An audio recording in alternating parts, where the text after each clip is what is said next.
Welcome to Belkin's Growth Podcast, hosted by Michael Maximoff, co-founder and managing partner at Belkin's.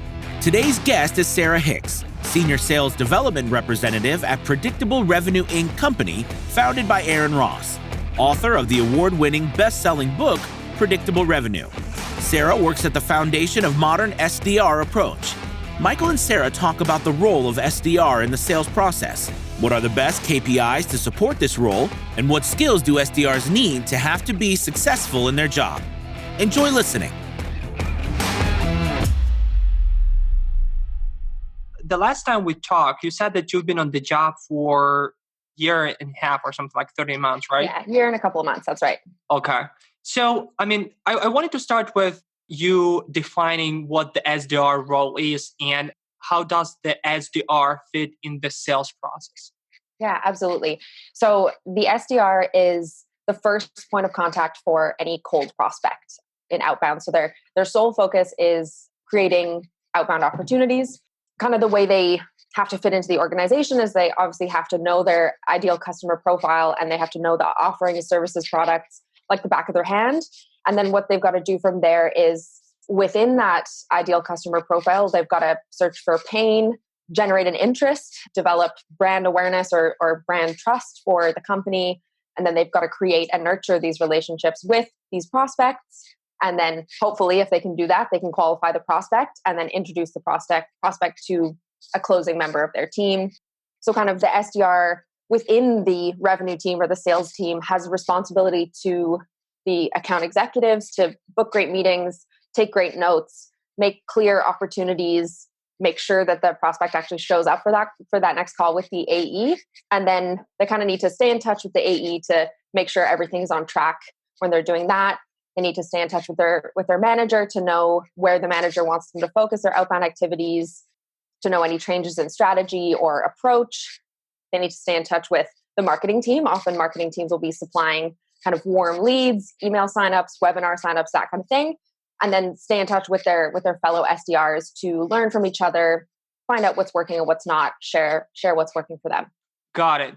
So when does the SDR role starts or the SDR job starts? From the time when you have a list of prospects or you generate the list yourself, and when the job is kind of completed, whether the call happens, when the AE takes the call, or after that, there will be some touch points as well? Sure. So initially, I think sometimes an SDR will be building their own lists and sometimes they'll be provided with lists. So as I mentioned, staying in touch with marketing, often marketing will provide some lists for me and then I'll go after those people. But sometimes I'm building the list for myself. So that can kind of vary. Sometimes in our case, we have a research team as well. So the data team might provide me with a list. Yeah, there's kind of, it varies there. And then in terms of the conclusion of the SDR's role, when that meeting's actually attended. So I've booked the meeting for the account executive and they've actually shown up for that call. They were the right person. That's now in the hands of the closing team to take it from there. And I can wash my hands of that prospect. Got it. Why did you decide to try yourself in this role?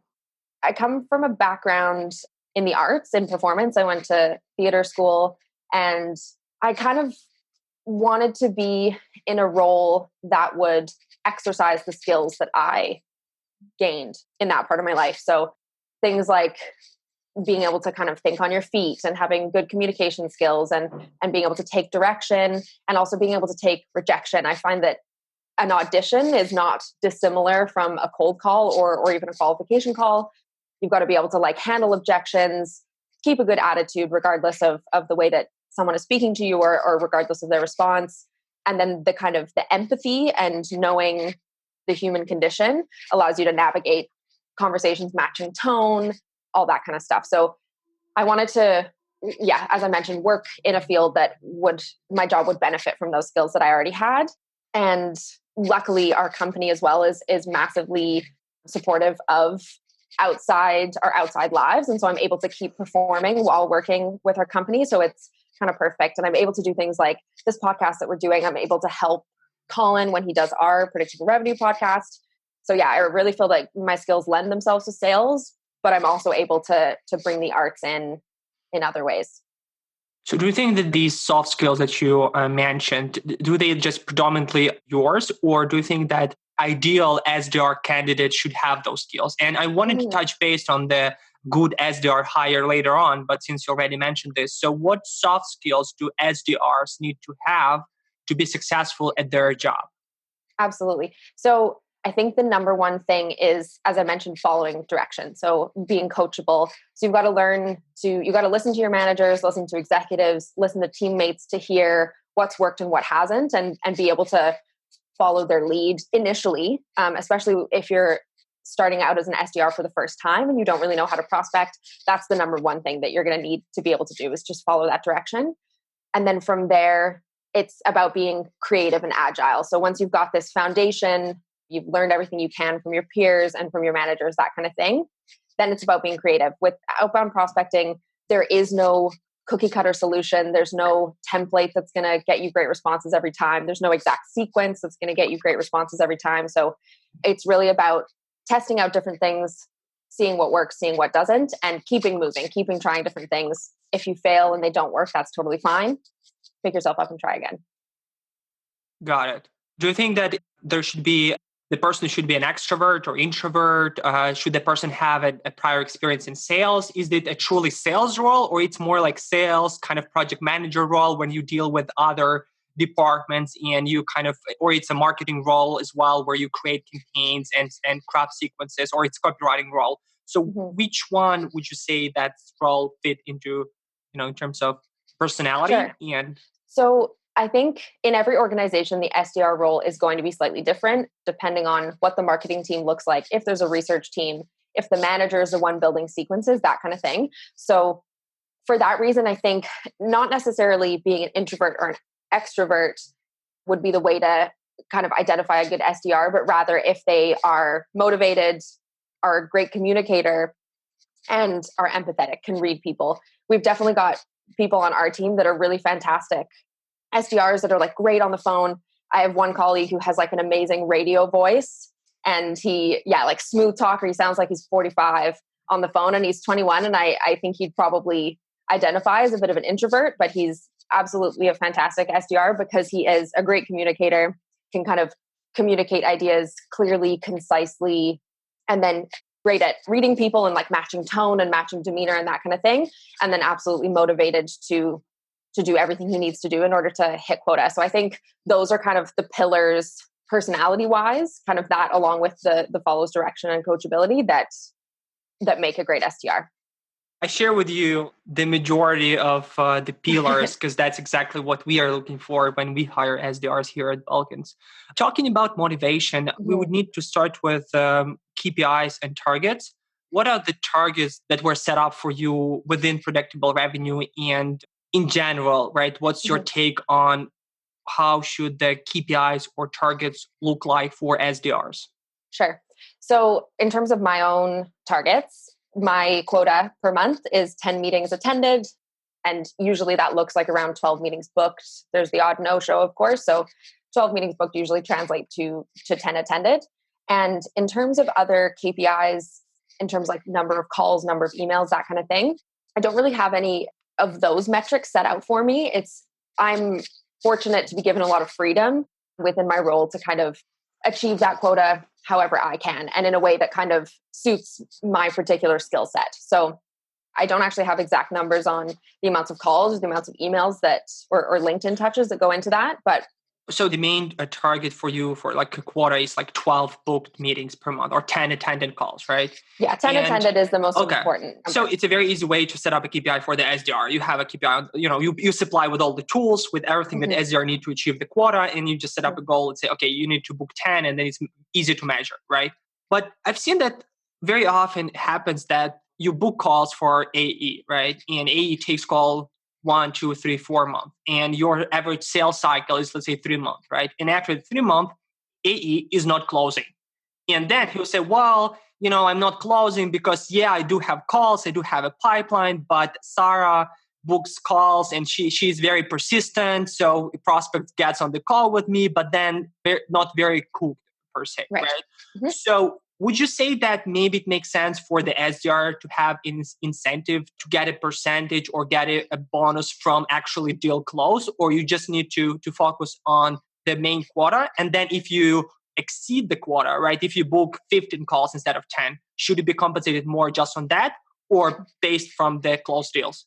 Sure. So I think one of the ways that we mitigate that issue that you're talking about, if I was able to kind of convince people to get on those calls, but they didn't necessarily actually want to move forward, as SDRs at Predictable Revenue and kind of the way the Predictable Revenue methodology looks at the SDR role is that the SDR has the initial call where they're actually qualifying the prospect. So we let the prospect know the different offerings that we have. We figure out if they're a fit for kind of the company as a whole. Don't necessarily pigeonhole them into any specific offering, but it's my responsibility to provide them with enough information that they know that we're a fit, and then also basically sell the idea of the next call as being an opportunity to learn more about what we would be able to do from an expert. So when I'm extra persistent and I manage to get people on the call with me, if they don't want to move forward, they don't go on to that next call with the account executive. So generally speaking, they're pretty warm when they go to the account executive. That being said, I'm sure some people just don't like to say no and they end up on that call, but that's how we look at that. And then in terms of compensation for closed deals, I think there definitely are benefits to that. It does incentivize the SDR to book really great quality meetings that are more likely to close, but the onus then is on the account executive to do that closing. And so the kind of converse to the example you gave where the AE is saying my deals aren't actually closing because the SDR is giving me bad opportunities. The other side of that is I, as an SDR, am giving you great opportunities. I'm not getting the percentage of the closed deal revenue because you're not going to closing. So I think to have the SDR's compensation solely be based on what is tangibly their own work, the meeting attended, they booked a great meeting, it fits the ICP, it's got to be accepted and attended by that account executive, but then it's out of their hands. Got it. And to mitigate this kind of problem where AE is not communicating with the SDR, should it be like a round and robin in terms of meeting booking, or you should be dedicated to one AE? Did you see that there is a difference?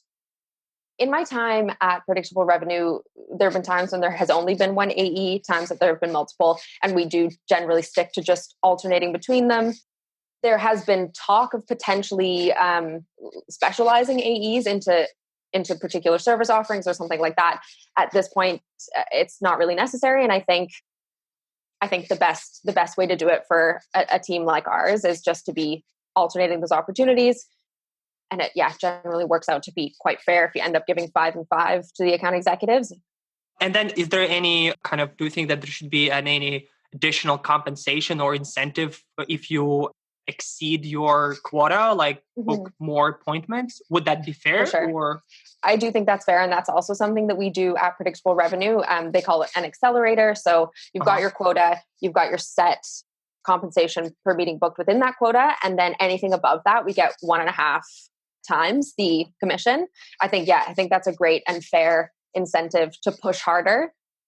And because it is still these sales accepted meetings and these attended meetings, the quality won't suffer if the reps are pushing for more. If we consider SDR to be a part of the sales team, and in sales, usually the compensation is built on base and the bonus, right? And for AE, right, we structure that AE are making 25% to 40% base, and then the rest is their pure commission, right? What should be for the SDR? It should be 50-50, it should be 75-25. What's the ideal ratio there? I do think that the base should be higher, like the weighted higher than the commission. I think particularly for the SDR role, because you're having to do a lot of work up front before you see the results.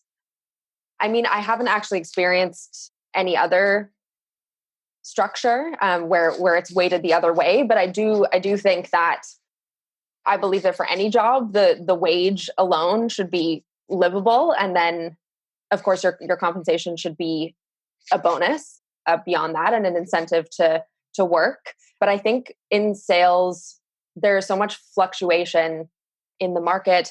I mean, at a time like this. So we talked at the beginning of the call, have we seen a dip? So we had been one of the companies that had been hit really hard and nobody actually responded to our emails for 3 weeks. and I was not able to hit my quota, would it be fair for me to now not be able to pay my rent because my base is, a quarter of when I'm earning my on-track earnings? I don't know. I think it should always be a kind of livable base, and then it's bonus on top of that. Fair enough, actually. And we've seen that that's the rule of the thumb on the market to have that kind of compensation. Okay. Yeah. And there was one thing that I did want to mention just around compensation. And I know that there are different things that motivate SDRs to work hard and to hit their quota and that kind of thing. And while monetary compensation, I think, is a huge part of it, I think there are other things that push SDRs, and the other things being career mobility within a company and then the company culture.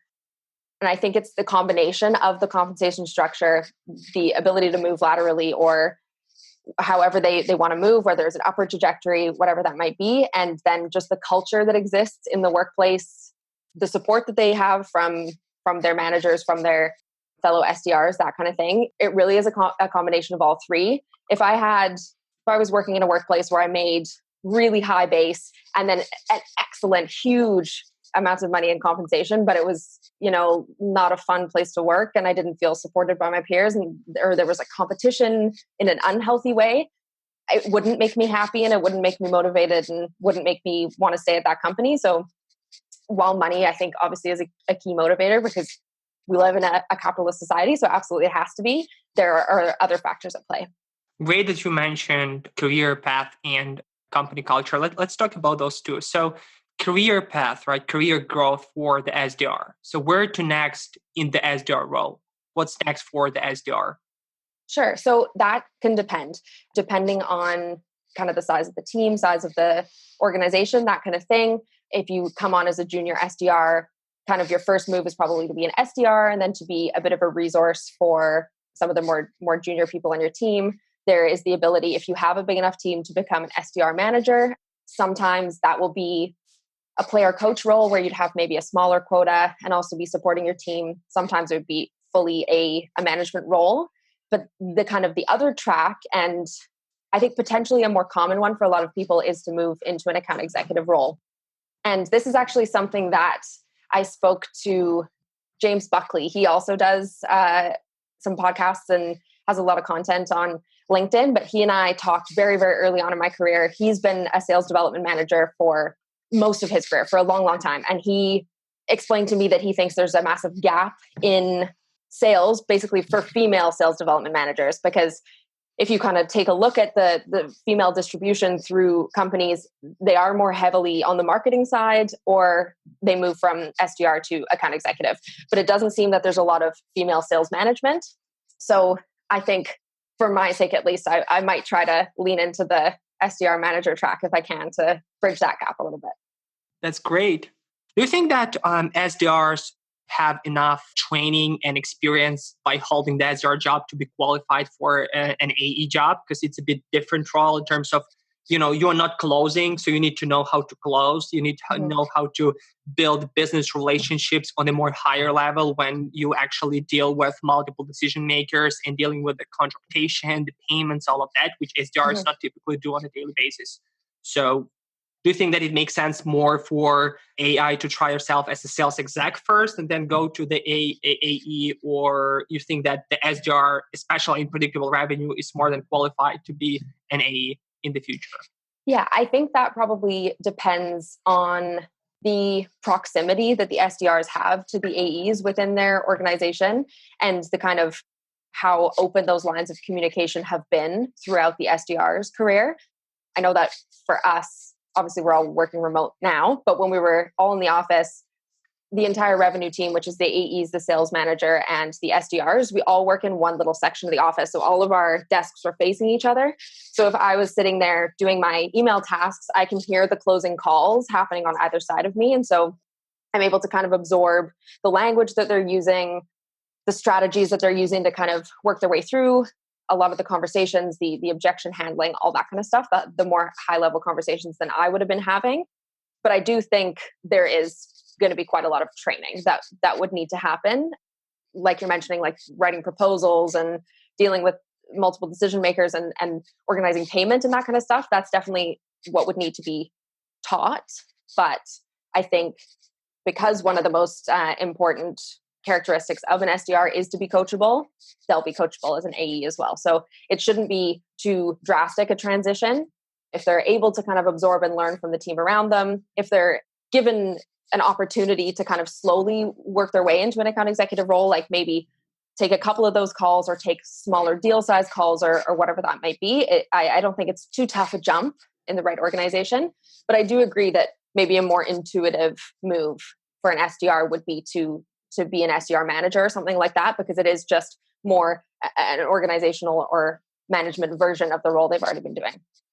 You mentioned that you have different qualifications of SDR within predictable revenue, like a junior SDR, SDR, and senior SDR, right? So basically the job is the same, responsibilities are the same. It's just senior SDRs will be overseeing some of those juniors and helping in training and so on and so forth. Are there any additional responsibilities that you are taking on as the senior SDR within the organization?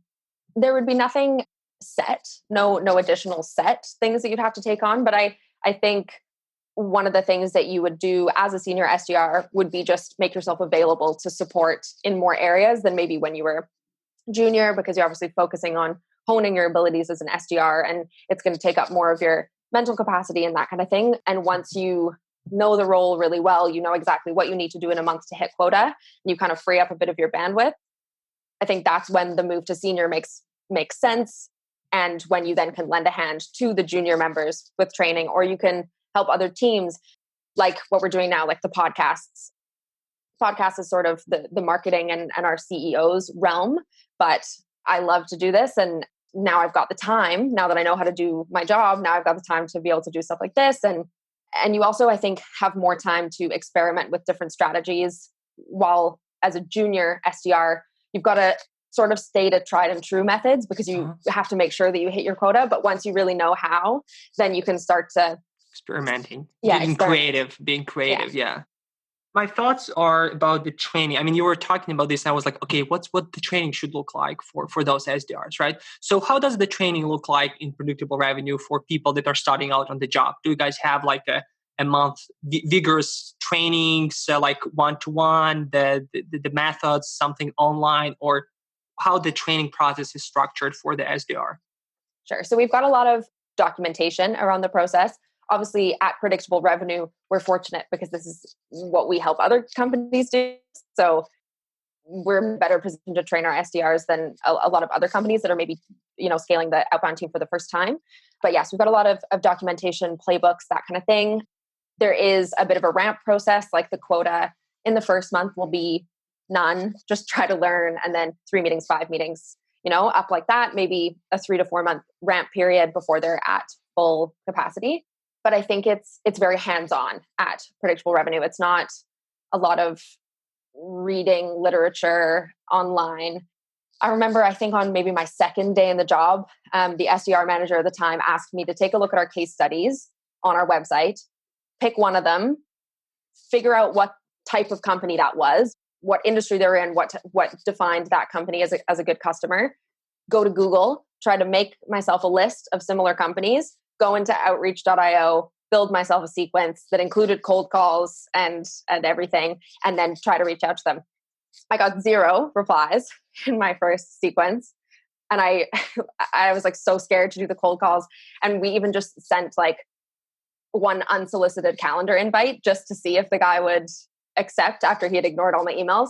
And I remember I was so embarrassed because he declined it right away. And then I saw him at SaaStr when we went last year, and I was like, oh God, I hope he doesn't recognize me. And of course he wouldn't, because he just didn't read any of my emails. But I think it's got to be pretty hands-on.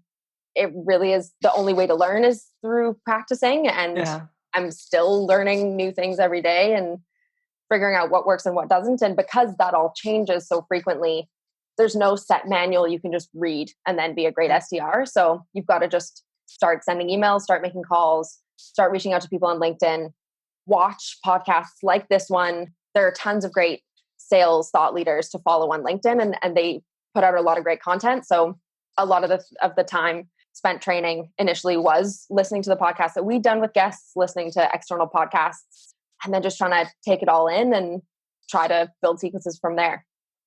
Being the first week on the job, it kind of must be scary. Like you don't know, how the email should look like. Am I doing something correct? Am I addressing the customer concern or objection correctly? So on and so forth.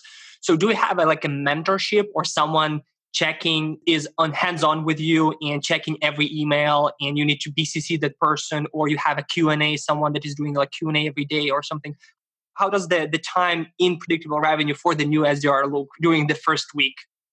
So I was sitting right next to the sales development manager, and luckily then able to just turn my head and ask a question whenever I needed to. But he would give me kind of an outline of what I needed to do. And then I would check back with him when that step was finished or when that task was finished. And he would do a little overview, check that everything was the way it was meant to be, suggest some changes, that kind of thing. And then I'd move on to the next step. So it would always be he would lay out the map for me, allow me the space to try and potentially fail on my own, and then give me the guidance. And then I would move on to the next step. It's definitely nerve-wracking, I think, if you don't come from experience in the field, but having somebody there with you, having someone that's ready to answer your questions and is friendly and supportive and has done this themselves a few years ago and really understands what you're going through, I think is really, really helpful. In terms of a remote workforce and training people in right now, I think you can do the same. I think you just need to schedule frequent Zoom calls and be ready on Slack to answer any question and pop into a call at a moment's notice if need be. But I think it's that combination of trusting the person that's training in to be able to give it a go on their own, while also being there to hold their hand when that need is there. My next kind of topic of discussion for you is from my SDR team. I ask my new SDRs to read Predictable Revenue book by Aaron Ross every time. The new person in the job, here is the hard copy of Aaron Ross' book. Read it. Did you read the book or not? I read part of the book before I interviewed for the role because it was a friend of mine who let me know that the job was available and kind of helped prep me for the interview and stuff. And so I read, I think if you open up the book, it says, here are the chapters that you should read. If you've never done this before, you should read the whole book if you have. And so I skipped right to that part because I was like, all right, I need some kind of overview. And then I went in for my interview. And I think it was maybe the second interview where Colin Stewart asked me had I read the book. And I was like, okay, I can't lie. I can't say I have because he'll ask me something and I won't be able to answer it. So I was like, I only read 4 chapters. And he was like, do you never finish things that you start? And I was like, oh God. But he was just joking. And since then I have finished the book. Right. But, the question from the team is, so all of my SDRs will be listening to this once we release the episode. So I've heard that you've been beating down your KPI and achieving 130% of your targets over the last few months, right? Mm-hmm. Why do you think you were able to do that? Right? Mm-hmm. Why you are successful at this job? Sure. And then the second part of the question, it will be two-part question, mm-hmm. is what is done at Predictable Revenue and what do you think needs to be done to maximize the SDR efficiency? Sure. To get those 130% every time? So I think for a lot of people that read Predictable Revenue, like you guys do, and then they kind of base their sales funnel or their KPIs, that kind of stuff on the content of the book, a lot of things have changed. And we're the first people to say that some of the content in that book is no longer true. One of the huge points in that book was that email was cold calling 2.0, no longer the case. Email is now an overused channel, so there's some adjustment that needs to happen there. And that is one of the ways that I was able to achieve 130% quota. So basically, I was always keeping my eye out for different podcasts, different strategies that were interesting to me to try new things. And it was actually a podcast by Beck Holland, who is with Chorus. She released a podcast with Scott Barker on personalization at scale. And she has her team, it's quite a big team, doing an account-based approach. And when they do the research on the prospect, they look through LinkedIn. They look through their LinkedIn profiles to find the content to personalize with. And then the most important thing they're looking for is if the prospect has either posted an article or posted something or has engaged with someone else's post on LinkedIn. So I looked at that and I thought, that's really great. That makes a lot of sense. But I found that when I was researching a list of prospects that I had, often they weren't very active on LinkedIn at all. So it was kind of tough. I was like, well, I can't just say like, I see you went to this university. That's not enough. And she mentions that. She says that's like the last bucket that you should draw from. The first one being what I mentioned. So I decided to reverse the process and rather take an existing post by a thought leader that had a lot of engagement, look through the list of people that had engaged, commented, liked, and then see who of those people fit my ICP and prospect them, because I knew already that they had the engagement or that they'd made the post. And I followed a pretty simple template. It's the same template that Beck speaks about in that podcast. And we have a podcast that is about this whole process if anyone wants to know more. But basically, in a pretty easy templatized way that was pretty scalable and repeatable, I was able to make what were very personalized emails to people. And I was getting a really, really high response rate. I think the very first one I ever did was like 95% open rate, 36% response rate. And while a lot of those were positive, a lot of the responses were actually like, wow, this is not a fit and not the time, but that's a really good email. And so like, that was nice because you usually just get a like, I don't know, spam, no thank, or an ignore. Yeah, that was the way that I was able to sort of find a strategy that worked for me, that was scalable. And when using that strategy in tandem with a bunch of the ones that I had been using and that were tried and true for the organization, was able to hit 13 meetings for that month. And we're still using that. Our other SDRs are still using that strategy because it's worked really well. You'll send me the link and I'll attach it to the description below the episode for people to listen to the podcast where you were in detail discussing this topic, ABM. Okay. And also Perfect. I'll attach the podcast. What were the podcast that you said with some other folks that you quoted just now? It was Beck Holland and Scott Barker, Personalization at Scale. Okay. I'm going to attach that.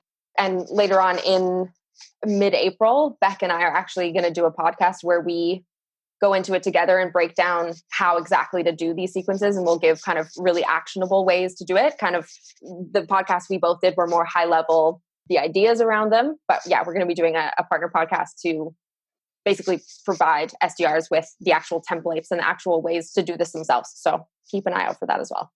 Beautiful. All right. So we can wrap this up by my last kind of talking point here. The company culture at Predictable Revenue. How does it look? Are there any specific kind of company culture things that you guys do within the company that just stand out and they'll say, hey, we do this and no one else is doing this? Yeah, I think our culture is very unique. Speaking to like my friends, if I talk about what a workday looks like for me versus them, they're always like, what? Can I work there? Sounds great. So I think culture is like really one of the priorities for Predictable Revenue as an organization. The people are the most important thing, not the products, not the services. And then the attributes that those people have kind of are really the most important thing. When we look at our list of values as a company, they're all tied into the person. They're things like own your growth and take the work seriously, not yourself, that kind of stuff. So it starts with the hiring, and our hiring process is pretty rigorous. There's obviously the traditional aspects of it where we're checking resumes and checking references and that kind of thing. But a huge part of it is called the culture fit.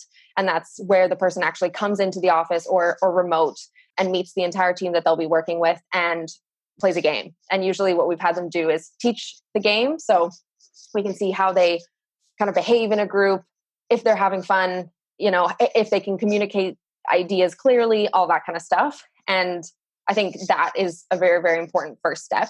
And then from there, we do a lot of things to maintain the culture. We have a weekly beers, cheers, and tears meeting at the end of every week where each team goes around and talks about their wins and their losses for the week. And we all have a beer or whatever. So that's a nice way to end the week coming together and hearing from all the different teams. And it's also kind of fun and lighthearted. Actually, I think a lot of our culture has become very evident in the past couple of weeks when we've all of a sudden had to be remote, because that could potentially be something that would really, knock the culture and knock morale.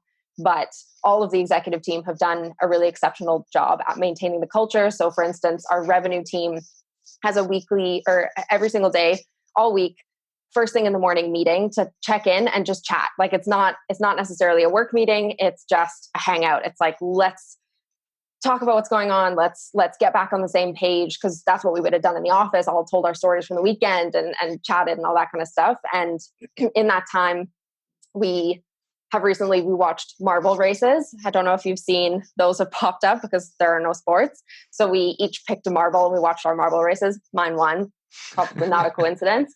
And we are doing like MTV Cribs where every day somebody shows their whole, living space in their phone, like MTV Cribs. So yeah, making a huge effort to kind of keep the culture going there. Our CEO, we have weekly check-in calls with the entire company. Our CEO and our chief product set up a games night for Friday evening where they like scoured the web to find something that, 55 people could each play from their homes together so that we can have the equivalent of hanging out after beers, tears, and tears as we would have in the office. Let me jump in here. What's your favorite game? Can you recommend any game for my team?